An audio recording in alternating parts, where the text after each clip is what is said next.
वो ये है कि जहां आप एक कंडीशंस के बेसिस पे कोई रिजल्ट प्रिंट करना चाहते हैं और जो रिजल्ट है वो आपका ट्रू या फॉल्स रिजल्ट हो सकता है कि अगर आपकी कंडीशन सही है तो रिजल्ट ट्रू आएगा, अगर कंडीशन सही नहीं है तो रिजल्ट आपका फॉल्स आएगा। तो वो आपकी एक लॉजिकल बेस्ड कंडीशंस होती हैं।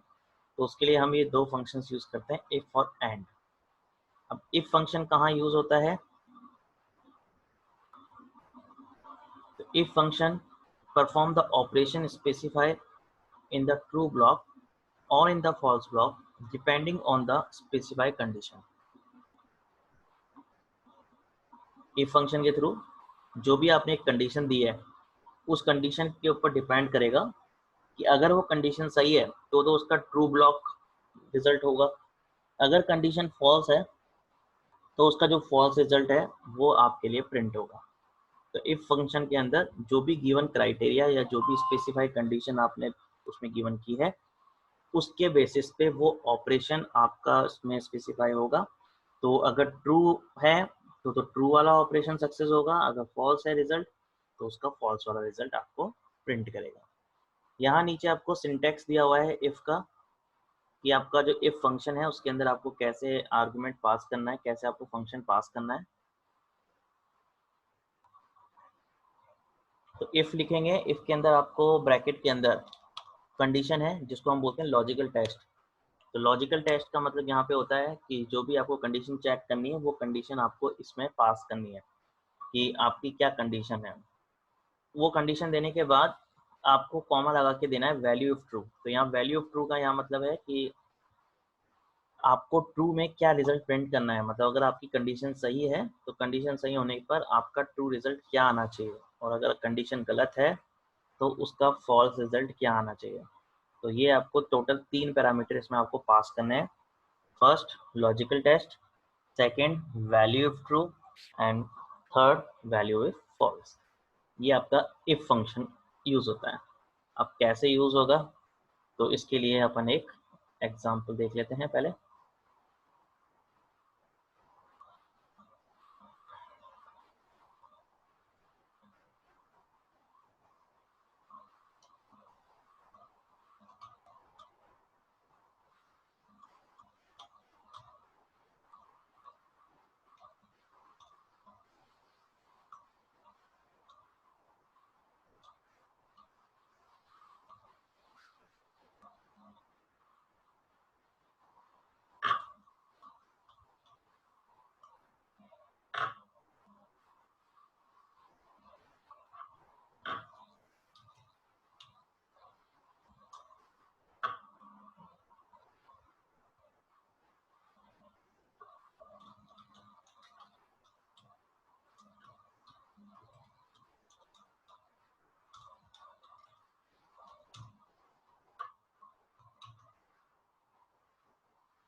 ये हमारे पास एक डेटा है जिसके अंदर sales person, sold quantity, target, status और कमीशन, ये 5 कॉलम आपको दिए हुए हैं।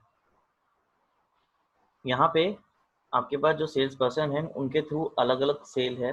तो किस पर्सन ने कितनी सेल की वो आपने सोल्ड क्वांटिटी में एंटर की रखी है।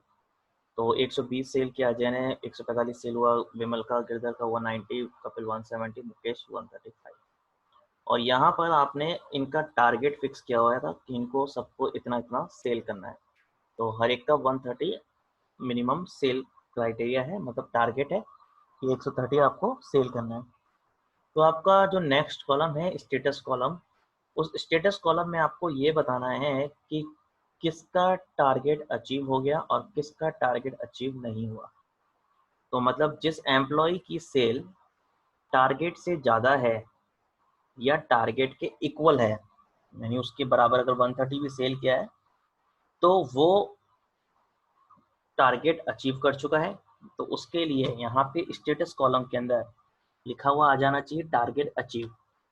जिसकी सेल टारगेट से कम है उसके लिए स्टेटस में लिखा हुआ जाना चाहिए टारगेट नॉट अचीव। तो ये रिजल्ट हम कैसे प्रिंट करें? अब ऐसा तो है नहीं कि एक एक मैनुअल हम कंपेयर करें, चेक करें और फिर उसके अकॉर्डिंग यहाँ पे बार बार टाइप करने बैठे। ठीक है, तो वो लॉन्ग डेटा के लिए पॉसिबल नहीं होता बड़े डेटा में।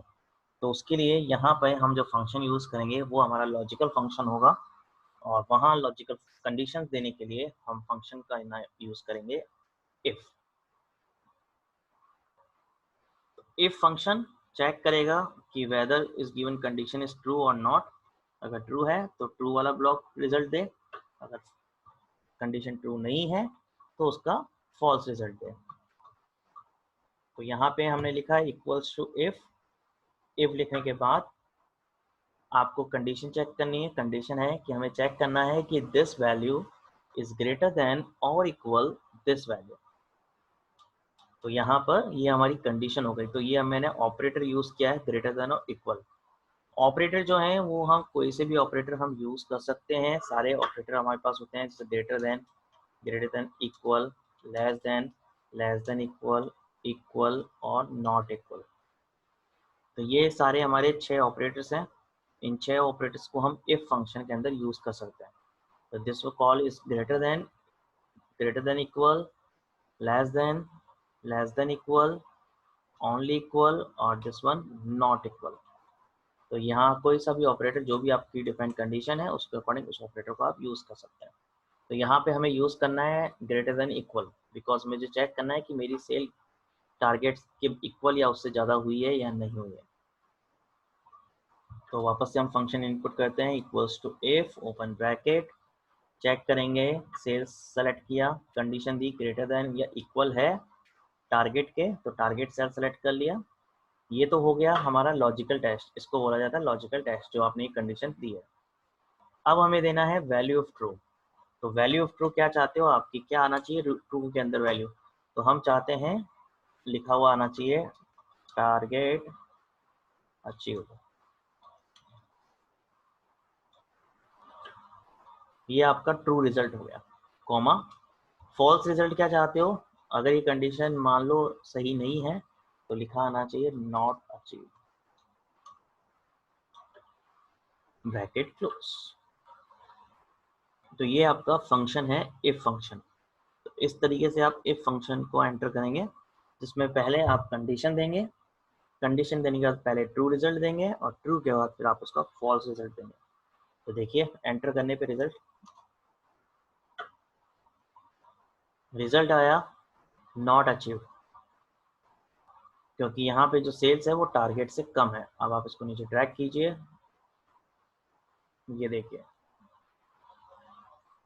सिर्फ 3 लोगों का टारगेट अचीव हुआ है, विमल, कपिल एंड मुकेश, बिकॉज उनकी जो सेल है वो टारगेट से ज़्यादा है, तो उसके लिए टारगेट अचीव आ गया। जिसकी सेल टारगेट से कम है उसके लिए नॉट अचीव आ गया। तो ये फंक्शन आपका इफ फंक्शन कहलाएगा। बोलिए, क्लियर सबको? सर एक बार और बताओ। हाँ बताता हूँ बिल्कुल।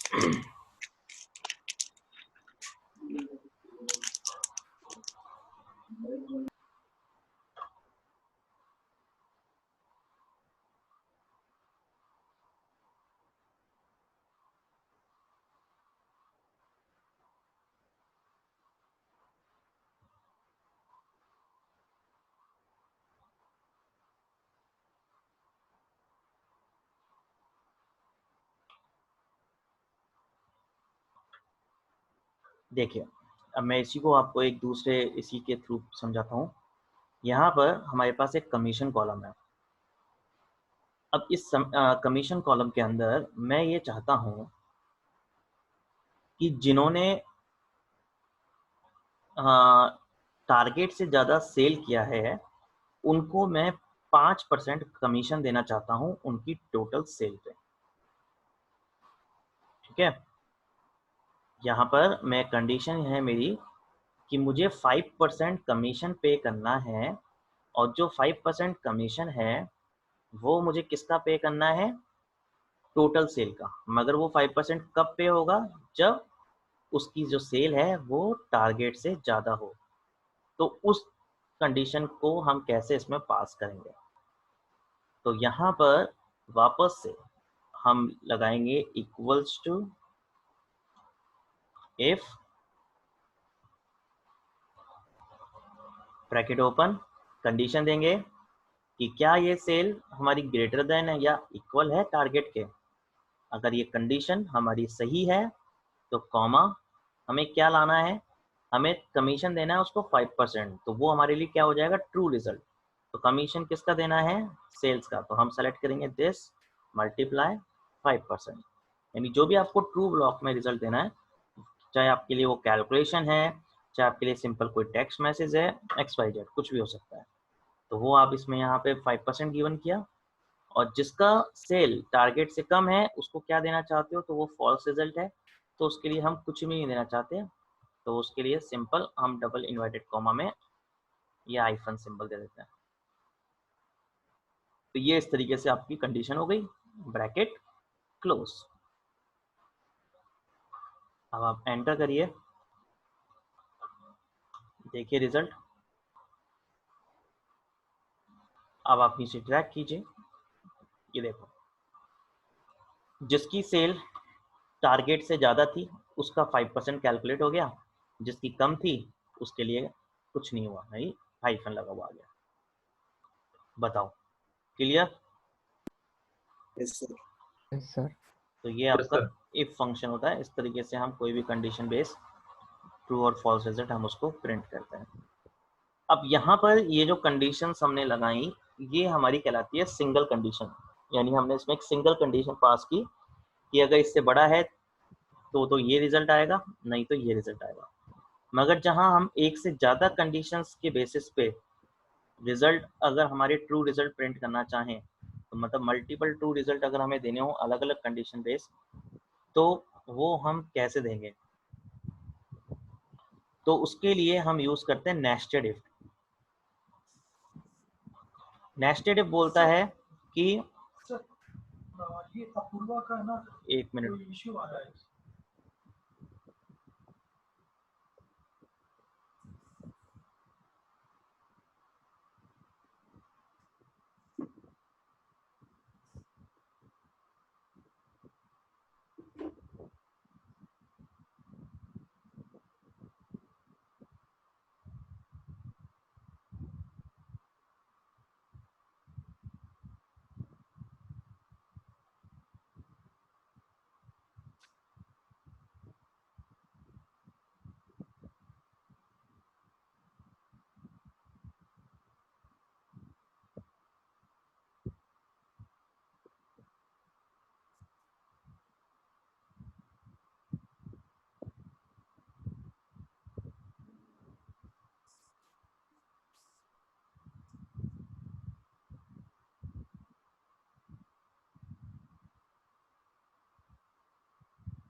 तो यहाँ पर मेरे को मल्टीपल ट्रू कंडीशंस हमें चेक करनी है, तो यहाँ हम यूज़ करते हैं हमारा फंक्शन जिसको हम बोलते हैं नेस्टेड इफ। तो नेस्टेड इफ के थ्रू हम एक से ज़्यादा कंडीशंस के बेसिस पे अलग अलग ट्रू रिजल्ट दे सकते हैं, और देन उस बेसिस पे लास्ट में हमारा फाइनल फॉल्स रिजल्ट आ जाएगा। तो देखिए किस तरीके से ये अप्लाई होगा। तो यहाँ पर हम इसी एग्जांपल में मैं आपको बताता हूँ। जैसे अभी आपने यहाँ पे देखा कि मैंने ये चेक किया कि मुझे 5% कमीशन देना था, और जो 5% कमीशन था वो मेरा था कि अगर मेरी सेल्स टारगेट से ज़्यादा है, ठीक है, तो 5% होगा, अगर टारगेट से कम है तो फिर हमें उसे कुछ नहीं देंगे। तो अब यहाँ पर मैं एक से ज़्यादा कंडीशंस में पास कर रहा हूँ, तो एक से ज़्यादा कंडीशंस में हम किस तरीके से पास करेंगे। तो पहली कंडीशन तो ये है कि अगर मेरी सेल्स ग्रेटर देन है टारगेट सेल से, तो मैं उसको 5% पे करूँगा। अगर मेरी सेल्स ग्रेटर देन है 120 से या 115 से, तो मैं उसको 3% पे करूंगा। अगर मेरी सेल्स ग्रेटर देन है 100 से, तो मैं उसको 2% पे करूंगा। और अगर सेल्स लेस देन है 100 के, तो मैं उसको कुछ भी पे नहीं करूंगा, यानी 0। ठीक है, तो यहां पर मेरी 4 कंडीशंस हो गई। तो फर्स्ट कंडीशन ये हो गई कि अगर सेल जो है इस टारगेट से ज़्यादा है तो हम 5% देंगे, मगर मान लो किसी की टारगेट से ज़्यादा नहीं है, उससे कम है, तो सेकंड कंडीशन वो चेक करेगा कि अगर सेल 115, यानी हमारा फिक्स कर रखा है मैंने टारगेट, कि मान लो अगर सेल टारगेट तो था 130 मगर टारगेट से कम है, मगर 115 से ज़्यादा है, मतलब 115 से 130 के बीच अगर उसकी कोई सेल हुई है, तो उन लोगों को मेरे को 3% पे करना है।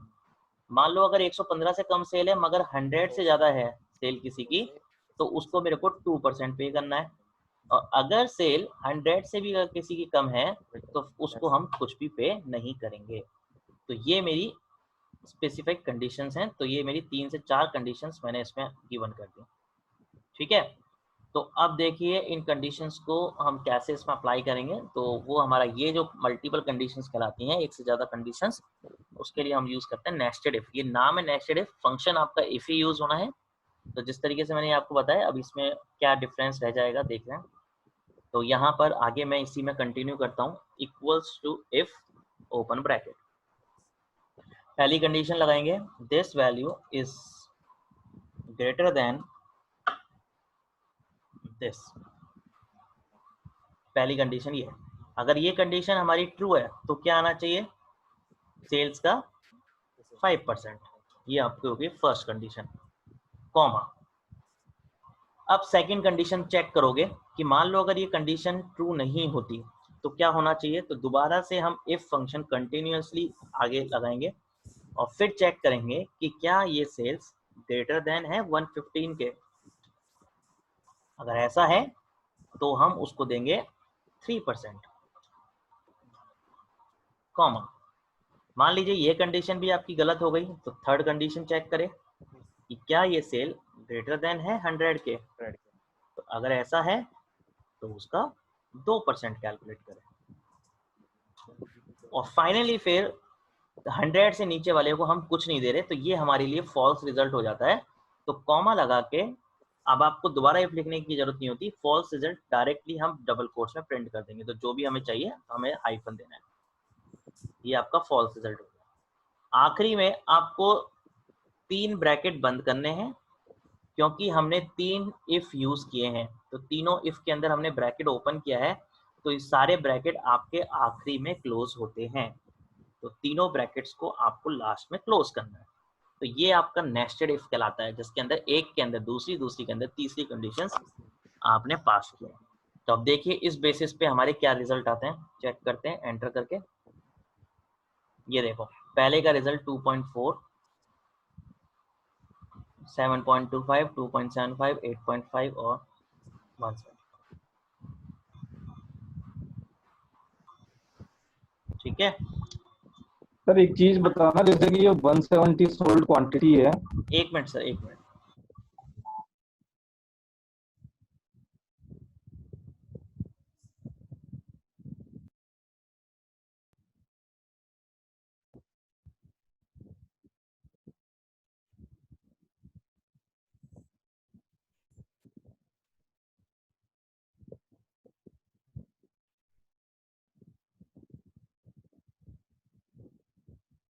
हाँ जी सर बताइए क्या कह रहे थे। मैं ये कह रहा था कि जो ये कपिल है जिसने 170 क्वांटिटी सोल्ड करी थी, उसने टारगेट भी अचीव कर लिया। हाँ उसकी सेल 115 से भी ज्यादा है, 100 से भी नहीं, ज्यादा है। यहाँ पे वो सब आपकी चीज सही है, मगर प्रायोरिटी होती है फर्स्ट कंडीशन की। वो रिजल्ट तो एक का देगा ना, हर एक रिजल्ट पे 5, 3, 2% थोड़ा ना कैलकुलेट करेगा। ये थर्ड कंडीशन, जैसे ये सेकंड कंडीशन जो है, ये तब चेक होगी जब ये कंडीशन फॉल्स होगी। ऐसा ओके। नहीं है कि ये भी सही है, ये भी सही है, ये भी सही है, तो वो 5% भी दे दे, 3 भी दे दे, 2 भी दे दे, ये नहीं होगा। ये हाँ, मैं वही फर्स्ट, पूछ रहा हाँ, था। फर्स्ट कंडीशन चेक होगी। अगर ये अगर फॉल्स वो होती है तो ही वो सेकंड कंडीशन पे जाएगा, अदरवाइज वो वहीं पे उसका 5% कैलकुलेट कर देगा, आगे जाएगा ही नहीं। ठीक है फिर सर। ऐसे सेकंड चेक होगा, अगर सेकंड है सही तो 3% देगा, अगर ये भी सही नहीं है तो फिर वो थर्ड चेक करेगा। तो इस तरीके से होता है, स्टेप टू स्टेप चलेगा वो। ठीक है सर। बोलिए, क्लियर सबको?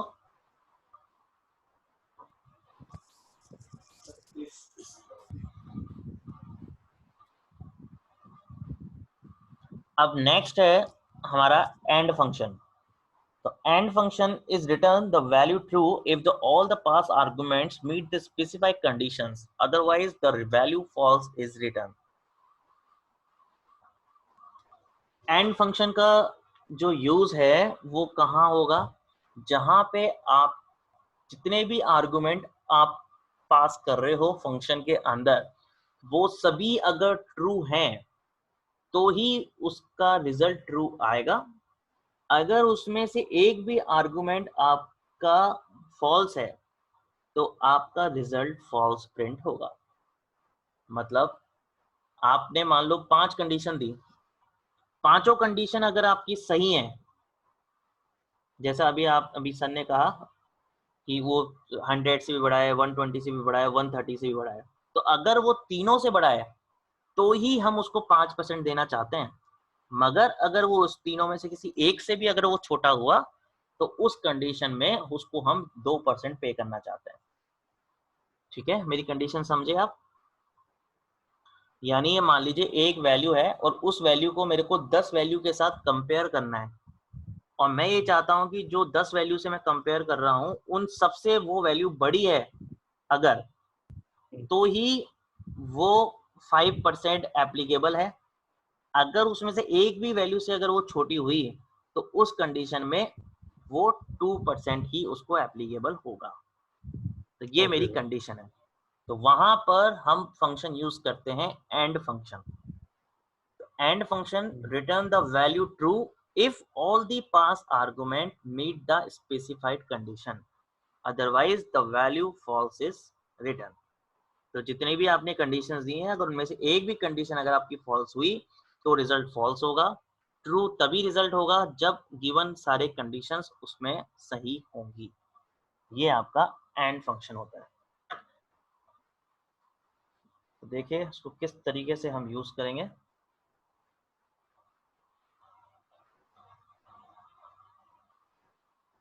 सर हाँ जी। सर है ना, एक चीज पूछनी थी इफ वाले फंक्शन में। हाँ ये जो आपने फॉर्मूला लगाया ना, जी। तो इसमें आपने है ना जब सेकंड कंडीशन का फॉर्मूला लगाया, हम्म। 115 लीटर सेल का 3% का, तो इसमें आपने ब्रैकेट क्लोज क्यों नहीं सॉरी करा सॉरी, उसमें? हाँ एक मिनट। हाँ जी इसमें आपने सर ब्रैकेट क्लोज क्यों नहीं करा? सर, बीच में अगर आप ब्रैकेट क्लोज कर देंगे ना तो कंडीशन वहीं तक चेक होगी, आगे कंडीशन चेक नहीं होती। मतलब ये फिक्स पैरामीटर हैं इसके कुछ कि आप उसी वैल्यू में फॉलो करोगे फॉर्मूला। मतलब हम यहाँ पे बीच में अगर ब्रैकेट क्लोज कर देंगे ना जैसे 5% के बाद, हाँ। तो ये आगे की जितनी भी कंडीशंस आपने दी है ना वो कंडीशन आपकी चेक ही नहीं होंगी। मतलब अच्छा, वो फॉर्मूला, नेस्टेड है, वो हाँ आगे इसलिए जाए तब जाएगा जब आप कॉमा करके उसको आगे लेते जाएंगे। अगर जी, आपने ये ब्रैकेट क्लोज कर कंडीशन दिया तो अगर, आगे जाएगा ही नहीं। बिल्कुल ये कंडीशन यहीं पे खत्म हो जाएगी, फिर वो नेक्स्ट कंडीशन को चेक ही नहीं करेगा क्योंकि यहाँ पे आपने फॉर्मूला एंड कर दिया आपने, तो वो एक नया फॉर्मूला बन गया उसके लिए। चलिए ठीक है। तो इफ कंटिन्यूसली नेस्टेड इफ एक के अंदर एक ही चलता है, लास्ट में ही हमें क्लोज करना है। जी सर, ठीक है।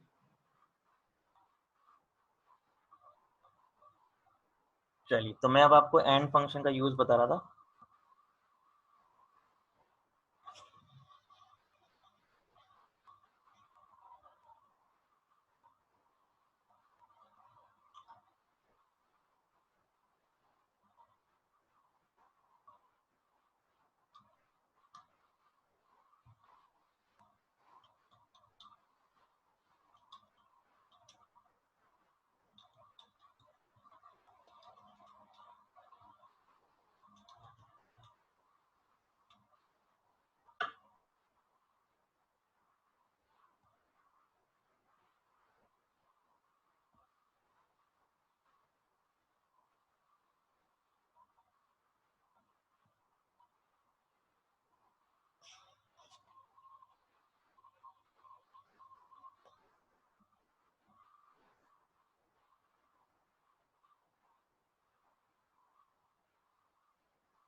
ठीक, ये मैंने एक टेबल तैयार की है।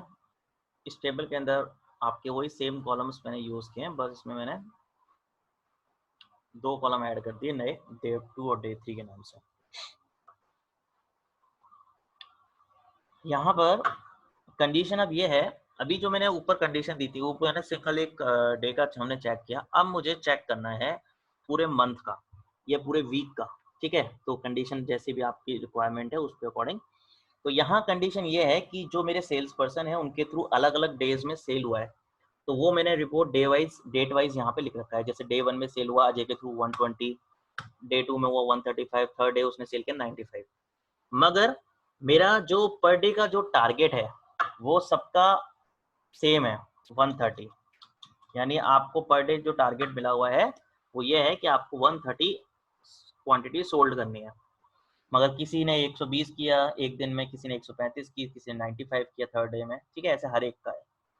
तो उस बेसिस पे मेरी कंडीशन ये है कि जिस एम्प्लॉय ने डे 1, डे 2 और डे 3 तीनों डेज में टारगेट अचीव किया है, मतलब ग्रेटर देन टारगेट से ज़्यादा या टारगेट के इक्वल अगर उसने सेल किया है, तो ही उसके लिए स्टेटस में लिखा हुआ आना चाहिए टारगेट अचीव।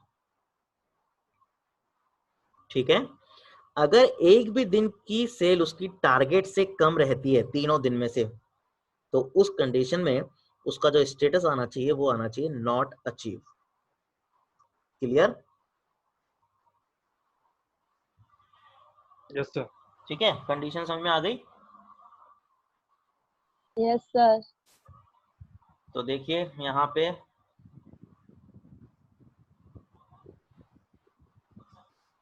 हमें यहाँ पे फॉर्मूला यूज करना है इफ, और इफ के साथ हम फॉर्मूला यूज करेंगे एंड फंक्शन।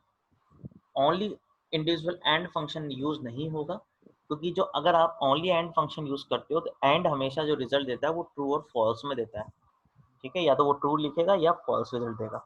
तो पहले मैं आपको एंड फंक्शन समझा दूं कैसे देगा रिजल्ट। देखो, आपका फंक्शन है एंड, तो इक्वल्स टू एंड आपने लिखा, ओपन ब्रैकेट किया, उसके अंदर आपने कंडीशन दी। कंडीशन फर्स्ट है this value is greater than या इक्वल दिस, कॉमा।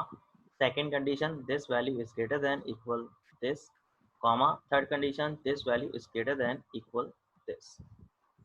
तो ये आपकी सारी कंडीशंस हो जाएंगी। जितनी भी कंडीशंस आपको देनी हो एंड फंक्शन के अंदर आप सेपरेट कॉमा के साथ गिवन करते जाओ। सारी कंडीशन होने के बाद ब्रैकेट क्लोज करो, एंटर करो। यहाँ पे रिजल्ट देख सकते हो आप, फॉल्स आ रहा है। ये फॉल्स रिजल्ट इसलिए दिया क्योंकि उसकी जो तीनों दिन की जो सेल है वो 130 से कम है। मतलब देखो, डे 1 की तो है, डे 2 की, मगर डे 3 की 130 से कम रही, तो इसलिए इसका रिजल्ट फॉल्स आया। आप नीचे ड्रैग करो, सिर्फ एक ही है कपिल जिसने तीनों दिन में 130 से ज़्यादा उसने सेल किया, तो इसलिए उसका स्टेटस में यहाँ रिजल्ट ट्रू आया, यानी इसी का टारगेट अचीव हुआ है। तो इस कपिल के लिए यहाँ पे जो स्टेटस है वहाँ पे आना चाहिए target achieve.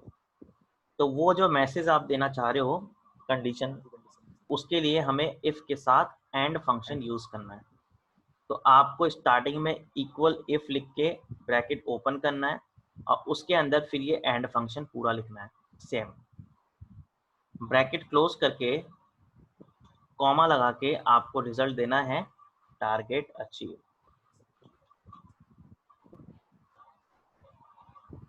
Otherwise not achieve.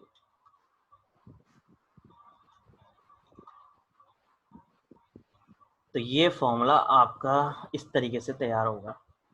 तो आपको इक्वल्स टू इफ, इफ के अंदर आपको एंड के अंदर आपको सारी कंडीशंस, सारी कंडीशन होने के बाद ब्रैकेट क्लोज, उसके बाद आपका ट्रू रिजल्ट। तो ट्रू में हमें चाहिए टारगेट अचीव, और देन फिर फॉल्स रिजल्ट। तो फॉल्स रिजल्ट हो गया नॉट अचीव। जब आप एंटर करेंगे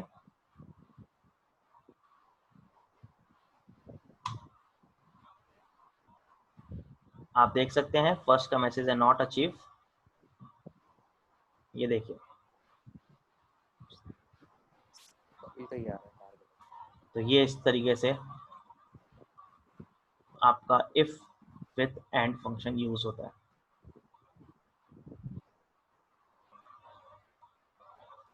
बोलिए, क्लियर?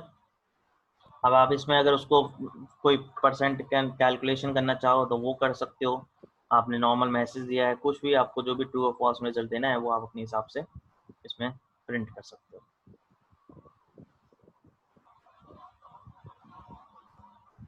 ठीक है, क्लियर सबको? Yes sir. Yes sir. Yes, sir.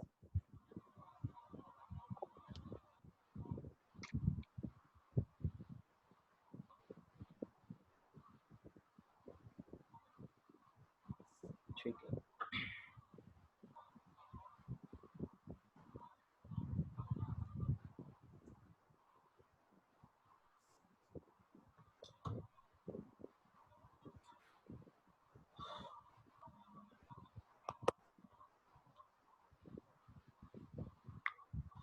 Next हमारा फंक्शन है जो हमारे कहलाते हैं स्ट्रिंग फंक्शंस।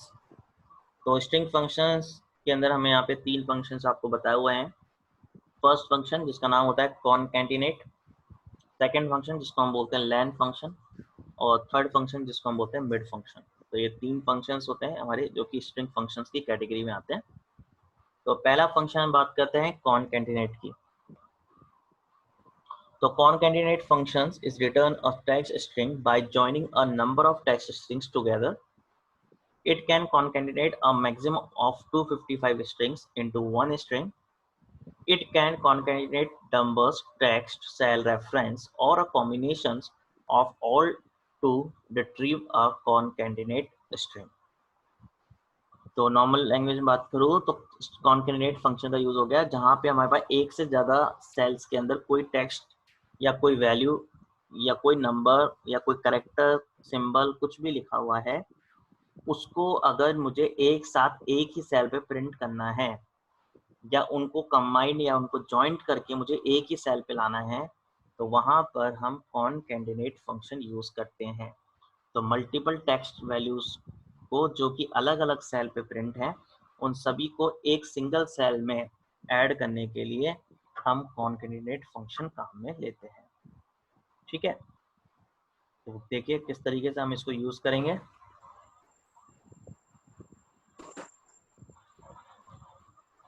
यहाँ पे लिखा हुआ है राम प्रसाद शर्मा। ठीक है, तो ये आपके पास 3 अलग अलग सेल पे डेटा है। फर्स्ट में राम लिख रखा है, सेकंड में श्याम लिख रखा और प्रसाद लिख रखा है, थर्ड में आपने शर्मा लिख रखा है। अब आपको ये तीनों जॉइंट करना है। तो आप चाहते हो कि डी कॉलम के अंदर ये तीनों नाम ऐड होके आ जाए। कैसे ऐड होंगे? सबसे पहले इक्वल फंक्शन लिखो, कॉनकैटिनेट। कॉनकैटिनेट लिखने के बाद आपको डबल कोट्स, आपके पास टेक्स्ट ऑलरेडी गिवन है तो आपको डायरेक्टली वो टेक्स्ट सेलेक्ट करना है, फिर कॉमा लगाना है। उसके बाद आप 2 टेक्स्ट के बीच में स्पेस देना चाहते हैं तो आपको डबल कोट्स में स्पेस देना है,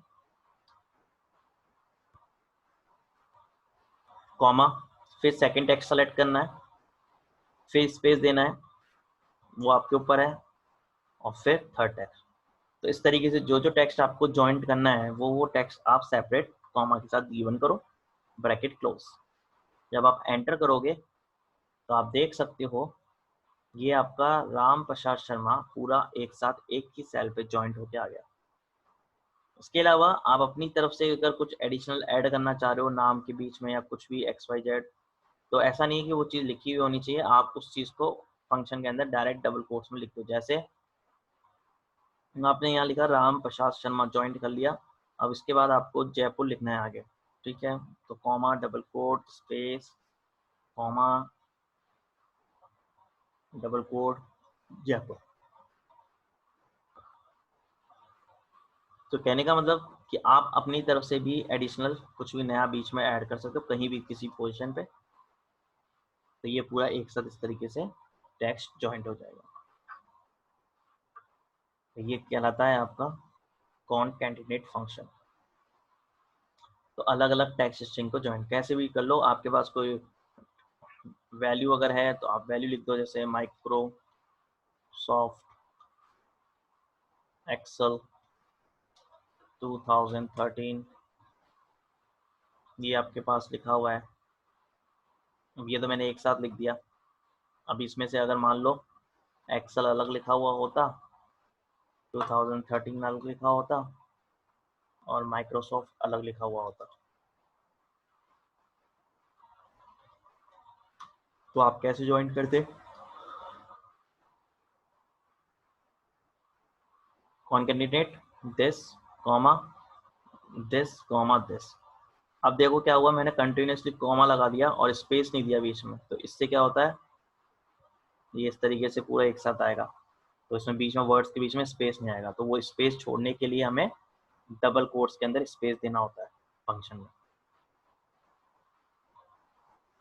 अब यही काम आप चाहें तो विदाउट कॉनकैटिनेट फंक्शन के भी कर सकते हैं। देखिए किस तरीके से।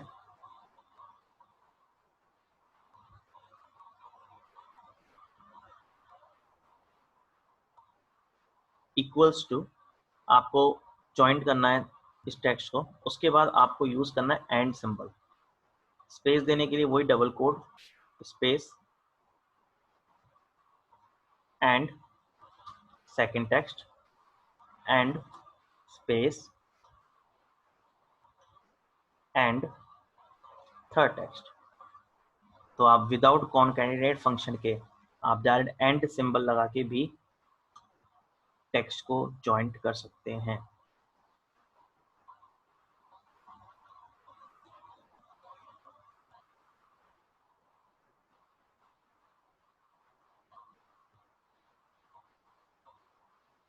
ठीक है, क्लियर? सर हाँ जी। सर अगर ये माइक्रोसॉफ्ट एक्सेल 2013 सीक्वेंस में ना लिखे हो, ऊपर नीचे लिखे हो, तो नहीं होगा क्या? क्यों नहीं होगा? गिवन तो आपको करना है ना टेक्स्ट, कि आपको उसके बाद क्या टेक्स्ट प्रिंट करना है। सीरीज तो आपको देनी ना। फंक्शन के अंदर तो आप सेलेक्ट कर रहे हो ना वैल्यू, कि आपको फर्स्ट वैल्यू क्या चाहिए, सेकंड वैल्यू, उसके बाद क्या चाहिए, थर्ड वैल्यू आपको चाहिए। भाई लिखने से लिखा हुआ तो चाहे कहीं भी हो, कैसे भी हो। अब मान लो ये एक्सेल 2013 को मैं इस तरीके से कर दूं, ऊपर नीचे, ये देखो,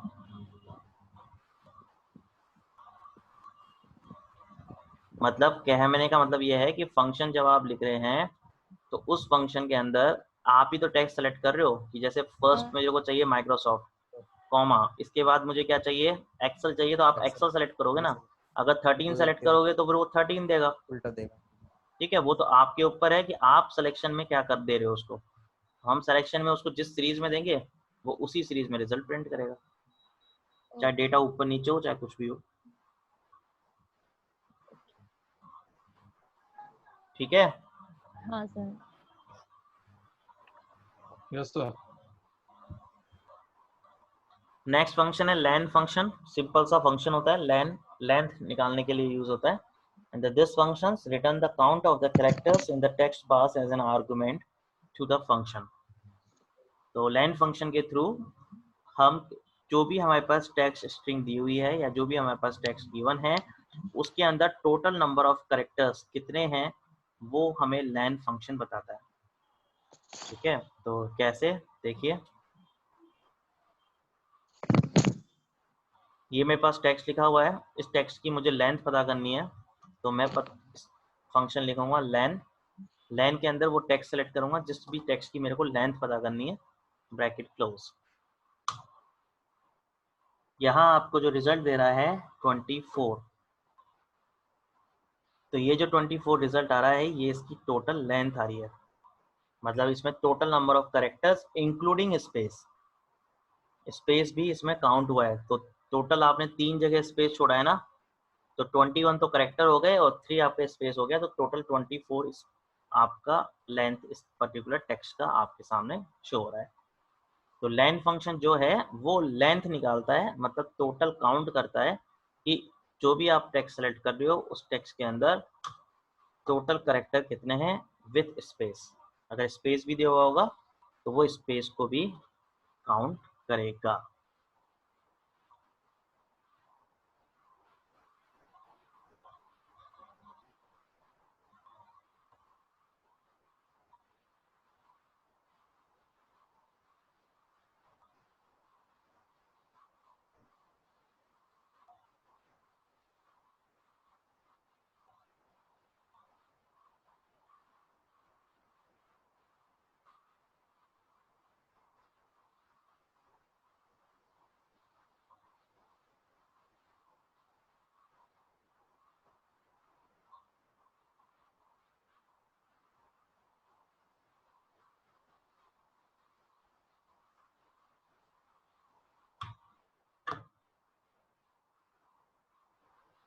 ठीक है।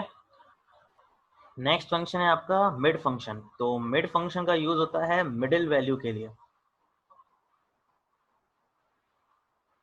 मिडिल वैल्यू मीन्स कोई भी आपके पास डेटा गिवन है, उस डेटा में से आपको बीच के कुछ स्पेसिफिक कैरेक्टर्स आपको निकालने हैं, तो वहां पे आप मिड फंक्शन यूज करते हैं। ये टोटल 3 फंक्शंस होते हैं, मिड, लेफ्ट, राइट। जैसे मैंने आपको कल फ्लैश फिल पढ़ाया था, तो वही उसी का एक यहाँ पे ये फंक्शन के थ्रू भी आप इसको यूज कर सकते हैं। और यहाँ पे वो स्पेसिफाइड नंबर ऑफ कैरेक्टर्स निकालता है जो भी आप फंक्शन में पास करोगे। तो कैसे, देखिए। तो mid function returns a string of characters from the middle of a text strings and it takes 2 parameter, the starting position and the length। तो आपको उसको बताना होगा कि आपको किस पोजीशन से कितने कैरेक्टर आपको लेने हैं, तो वो आप मिड फंक्शन के थ्रू निकाल सकते हैं। तो जैसे ये राम प्रसाद शर्मा जयपुर लिखा हुआ है और आपने कहा कि मुझे सिर्फ प्रसाद लाना है, ठीक है। तो इस पूरे टेक्स्ट स्ट्रिंग में से आपको क्या प्रिंट करना है, सिर्फ प्रसाद। तो प्रसाद यहाँ पे कैसे लाओगे, तो उसको निकालने के लिए हम फंक्शन यूज करेंगे मिड। मिड फंक्शन लिखने के बाद आपको वो टेक्स्ट सेलेक्ट करना है।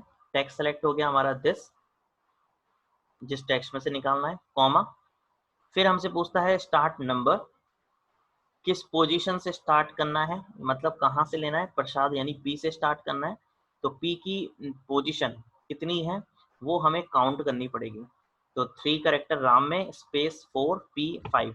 तो स्टार्टिंग पोजीशन जो हो गई वो हमारे लिए हो गई 5, कॉमा। उसके बाद है नंबर ऑफ कैरेक्टर्स। तो कितने कैरेक्टर्स हमें लेने हैं टोटल, तो प्रसाद लेना है हमें वर्ड पूरा, तो इसमें टोटल 6 कैरेक्टर्स हैं, तो हमें यहाँ पे देना है 6। तो इस तरीके से ये आपका फंक्शन पास होगा।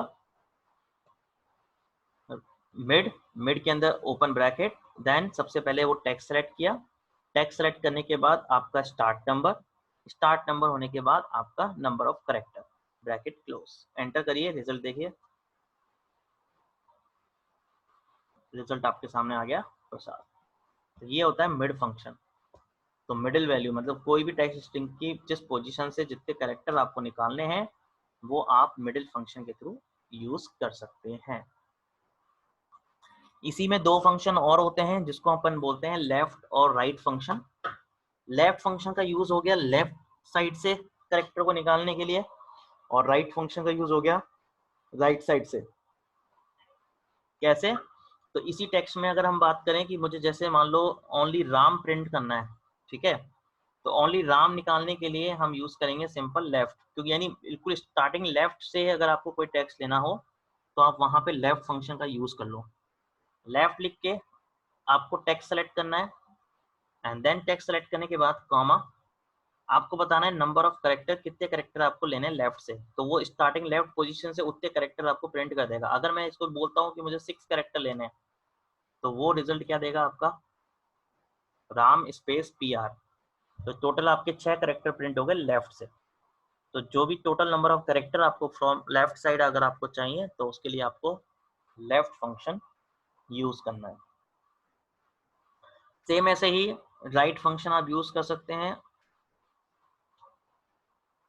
Equals to right, text select किया, कॉमा,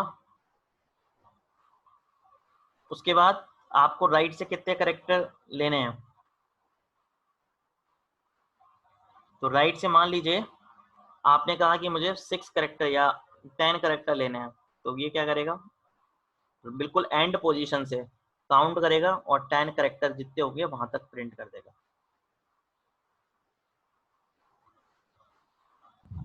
ओके सर। तो ये इस तरीके से आपके तीनों फंक्शंस होते हैं, लेफ्ट, राइट, मिड, लेन।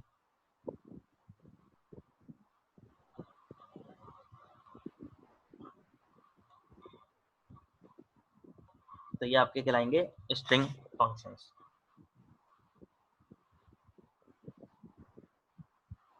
ठीक है, क्लियर सबको। Yes sir. Yes sir.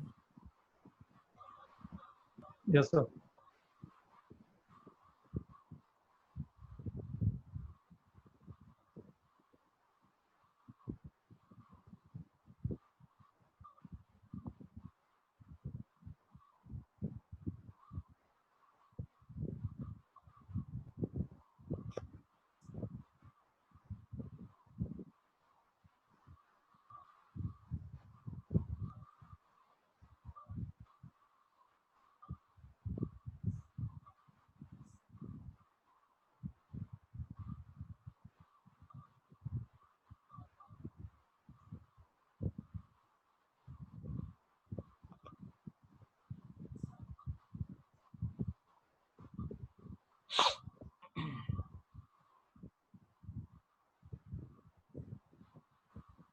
अब इसके ऊपर अपन एक फाइल है वो अपन करते हैं, एक मिनट।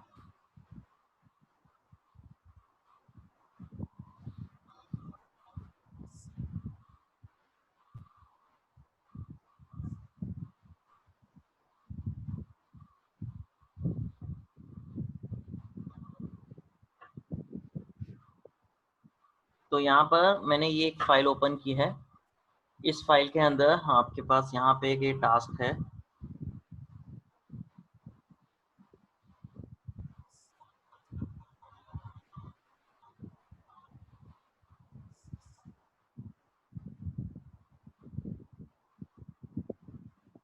आपके सामने यहाँ पे प्रॉब्लम स्टेटमेंट दिया हुआ है, आप लोग पढ़िए जरा इसमें ये क्या चाह रहा है। फर्स्ट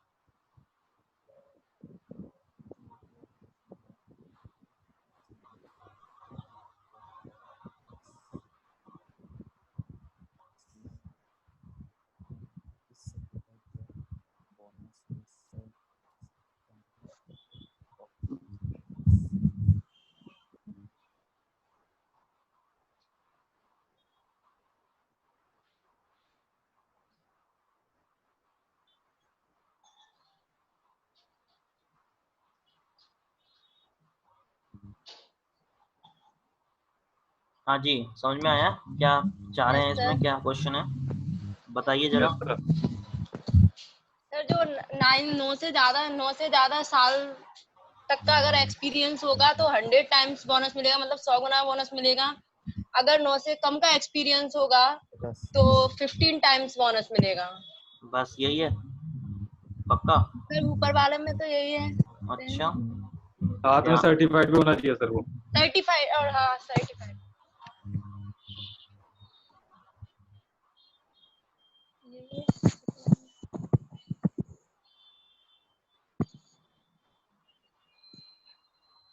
बिल्कुल। तो यहाँ पे जो कंडीशन है कि एम्प्लॉय जो है उसके हमें चेक करने हैं कि एक्सपीरियंस 9 और 9 से ज़्यादा होना चाहिए और वो सर्टिफाइड होना चाहिए। अगर ये दोनों कंडीशन हमारी मैच करती है तो ही हम उसको जो बोनस है 100 मल्टीप्लाई एक्सपीरियंस देंगे, अदरवाइज 50 मल्टीप्लाई एक्सपीरियंस देंगे। तो यहाँ पे जो कंडीशन है उसमें हमें दोनों कंडीशन हमें चेक करनी है कि एक्सपीरियंस जो है वो 9 से और 9 से ज़्यादा होनी चाहिए और सर्टिफाइड भी होना चाहिए। यानी दोनों कंडीशन आपकी ट्रू होनी चाहिए। जब दोनों कंडीशन ट्रू होंगी तभी आपको 100 टाइम बोनस मिलेगा, अदरवाइज 50 टाइम बोनस मिलेगा। तो जैसा मैंने अभी आप लोगों को बताया कि उसके लिए जब हमें दोनों बोथ कंडीशंस हमें ट्रू बेसिस पे उसका रिजल्ट प्रिंट करना हो तो हमें यहाँ पे यूज करना है इफ के साथ एंड फंक्शन। तो आप यहाँ पे इफ और इफ के साथ आप लिखेंगे एंड। उसके बाद वन बाय वन आप कंडीशन देंगे। तो पहली कंडीशन हमारी हो गई this value greater than or equal 9 comma this value equals to yes। अगर ये बोथ कंडीशंस हमारी मैच करती हैं तो हम उसको experience multiply 100 bonus, otherwise experience multiply 50। तो ये हमारी कंडीशन इस प्रॉब्लम स्टेटमेंट में अप्लाई होगी। बोलो, क्लियर? Yes sir. बोलिए, सबको clear? Yes yes sir. Sir.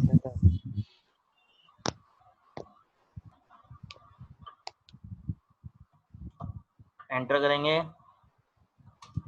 ये देखिए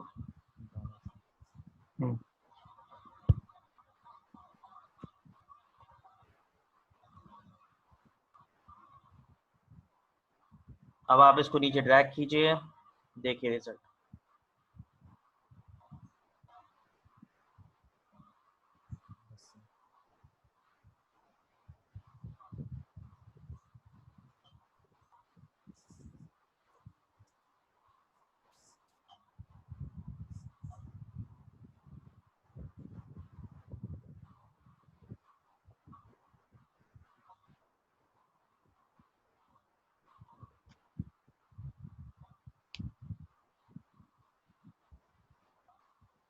ठीक है।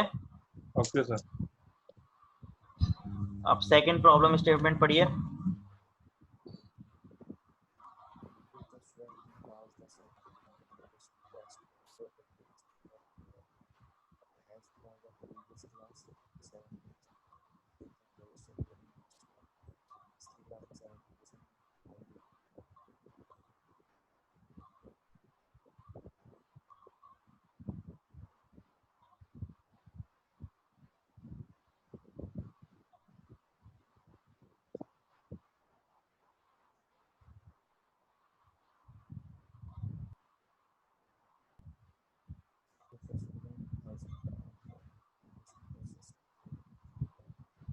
Yes sir.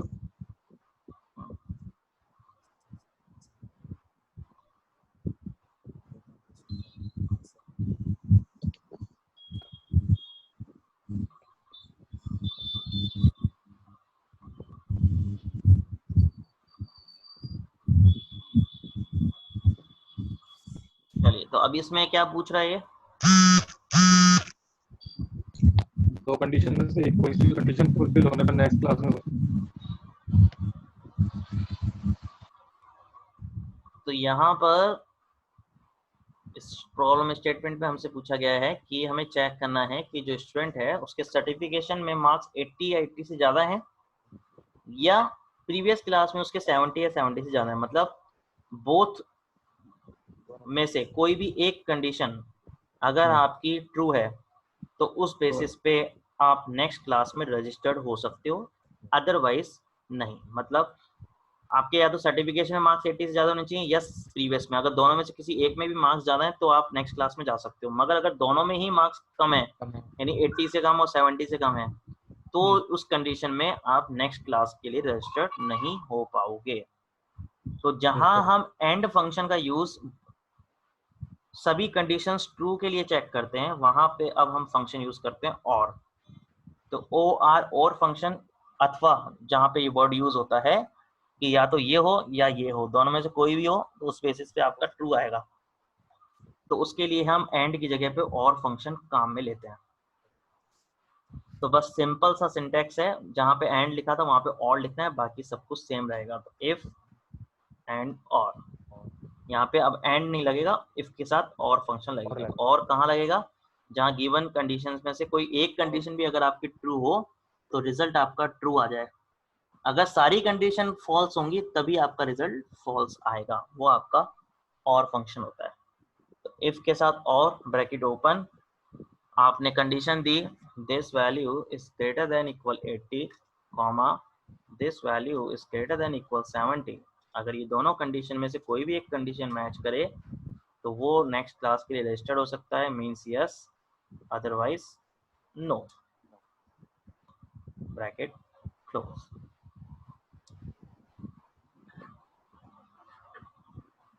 बोलिए, ठीक है। तो मैसेज हमने यहाँ दिया कि इफ और कंडीशन दी कि अगर ये वैल्यू 80 से ज़्यादा है या ये प्रीवियस क्लास की वैल्यू 70 से ज़्यादा है, तो दोनों में से अगर कोई भी एक वैल्यू है अबव, तो उस कंडीशन में यस, अदरवाइज नो। नो तब आएगा जब दोनों ही कंडीशन आपकी फॉल्स होंगी। एंटर। ये देखिए रिजल्ट आपका यस, क्योंकि फर्स्ट में एक कंडीशन दोनों में मैच हो रही है। तो आप यहाँ देखो नो आ रहा है, जिसमें देखो इसके 80 से कम है या 70 से कम है, तो दोनों ही कंडीशन फॉल्स हो गई, इस वजह से नो आया है। और यहाँ लास्ट वाले में 80 से कम है और यहाँ 70 से कम है, तो ये बाकी सब यस। तो इस तरीके से ये फंक्शन आपका वर्क करता है, इसको अपन बोलते हैं इफ एंड और। तो ये लॉजिकल फंक्शन।